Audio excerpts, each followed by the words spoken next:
Yeah, that whole Evil Dies Tonight thing in Halloweenkills, oh boy, didn't grab me. In fact, when I saw that in the theater, it kind of took me out of the movie, and I'll tell you why. It's hard enough to get people to mow a lawn, much less get them to form a mob to go hunt down a mass murdering serial killer who can't really be killed. And just having a bunch of dudes just chanting "Evil Dies Tonight" is not going to get people motivated. And I think that was a problem where the second movie and the third movie in that trilogy really went off the rails. The writing, a lot of characters need motivation, and sometimes they need a backstory. That doesn't mean you need to do a 3.5, 4-hour movie. Sometimes it's just how you set it up, and you don't need to give a lot of detail. You don't need to do too much at the end. Sometimes you drop it off in the middle, and you can still kind of understand where everything's going.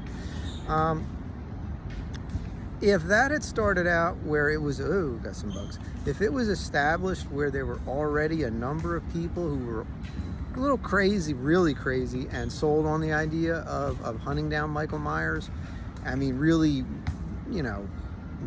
really past the point of where they're going to do something stupid or dangerous, and have people watching them, kind of sympathetic, empathetic, whatever, but not sold on doing anything. But the seed is planted in their head, and as time moves along, they become more willing and more susceptible to it. And if there's an inciting incident that pushes them over the edge, that whatever's in the back of their brain could just snap and they could explode.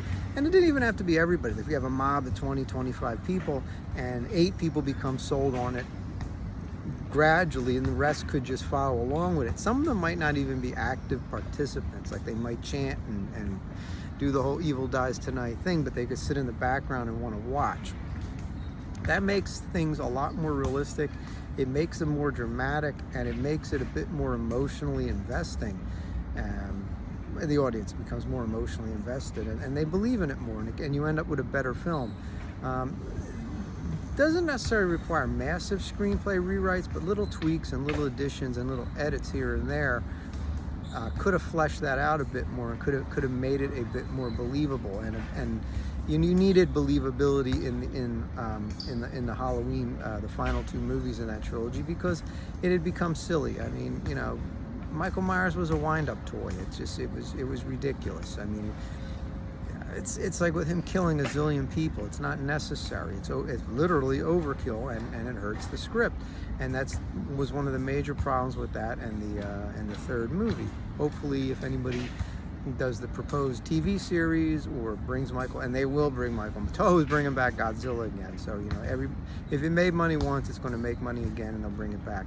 But hopefully, they'll treat the audience with a little bit more, a little bit more consideration, and not just rush through it and write, basically a first, second draft, rather than really smooth these things out and make them good.